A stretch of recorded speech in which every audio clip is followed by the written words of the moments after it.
नमस्कार, मैं डॉक्टर दिलीप सारण, प्राकृतिक चिकित्सालय बापू नगर जयपुर से।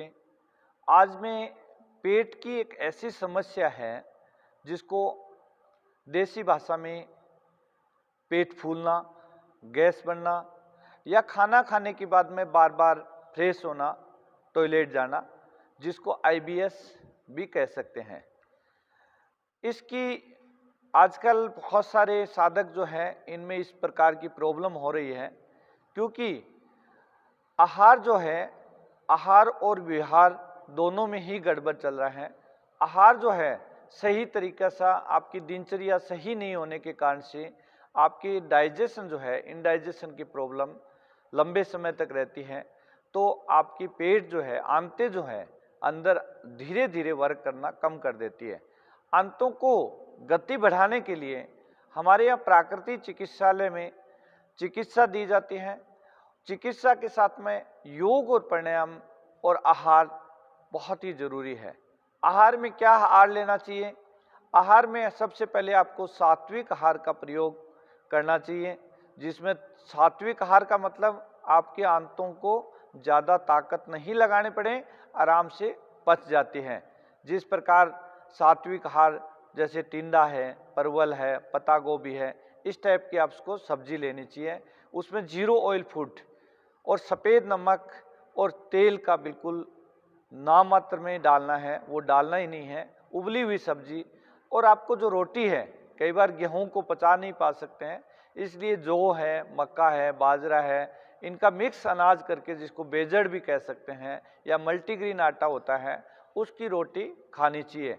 और खाना खाते समय पूरा उस ध्यान जो होता है वो खाने में होना चाहिए और खाना चबा चबाई खाना चाहिए, जिससे आपके आंतों में, क्योंकि जो अपने दांतों का जो काम है वो खाना को चबाने का काम होता है।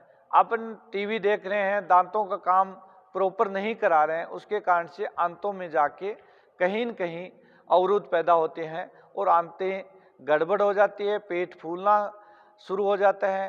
पेट फूलने के बाद में बार बार आपकी लूज मोशन जैसी स्थिति हो जाती है।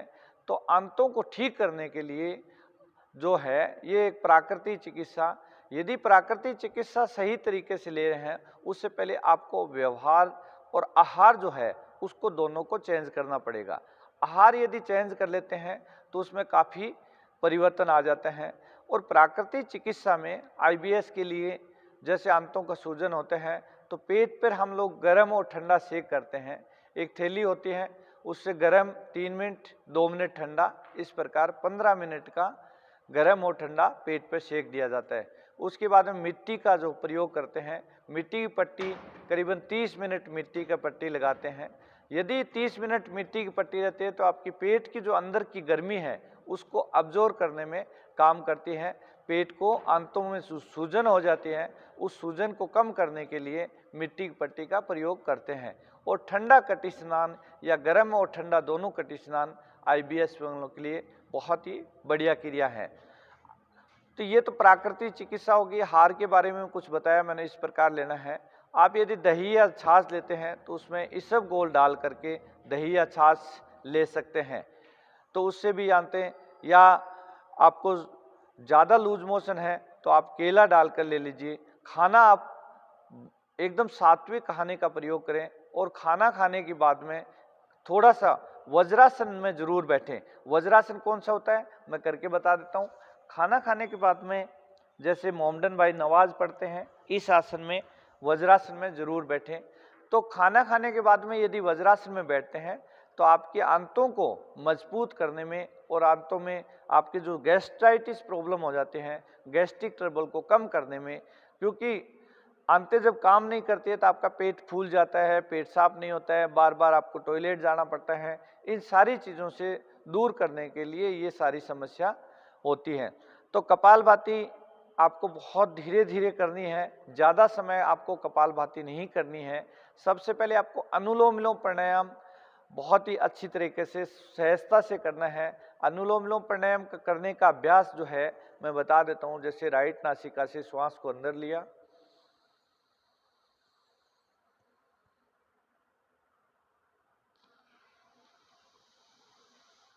लेफ्ट नासिका से श्वास को बाहर छोड़ दिया, वापिस लेफ्ट से अंदर लेंगे, राइट से बाहर छोड़ेंगे।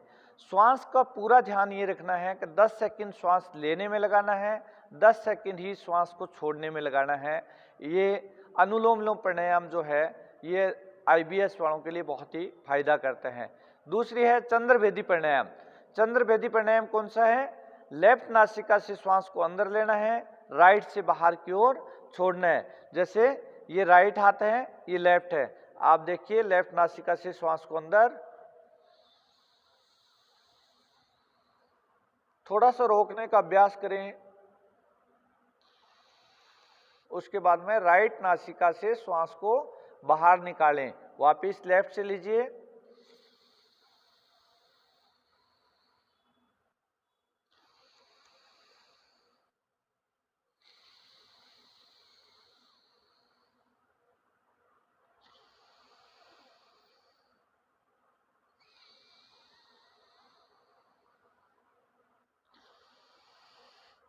कोई भी प्राणायाम करते समय आपको किसी प्रकार की कोई जल्दीबाजी नहीं करनी है, सहजता से प्राणायाम का अभ्यास करना है।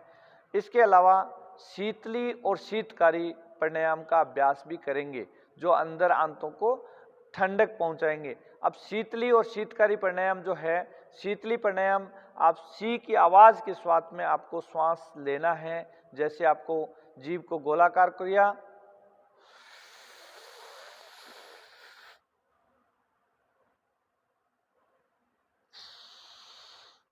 दांतों को बंद करते हुए पूरा मुंह में सी की आवाज करते हुए पूरा अंदर श्वास जितना भर सकते हैं श्वास को भरना है। थोड़ा सा श्वास को रोक के लेफ्ट नासिका से श्वास को बाहर निकालना है। दूसरी, इसी की दूसरी क्रिया जो है, जीभ को गोलाकार करना है,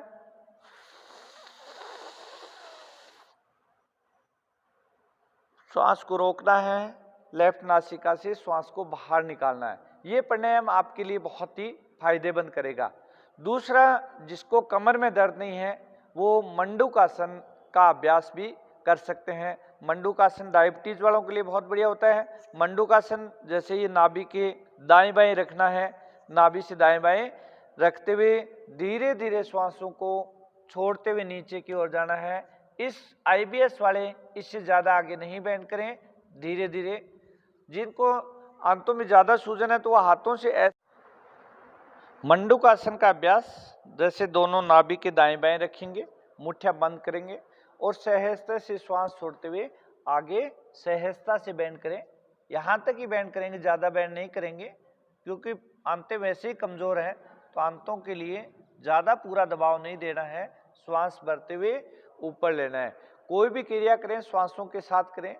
30 सेकंड रुकेंगे, नाभि के ऊपर भी रख सकते हैं ऐसे दोनों हाथों को और श्वास छोड़ते हुए आगे बेंड कर सकते हैं, सामने देखते हुए रुकेंगे, श्वास भरते हुए ऊपर। इसके अलावा आपको उत्तान पादासन क्रिया करना है, एक एक पैर से करना है। दोनों पैरों से मैं एक बार लेट के आपको बता देता हूं।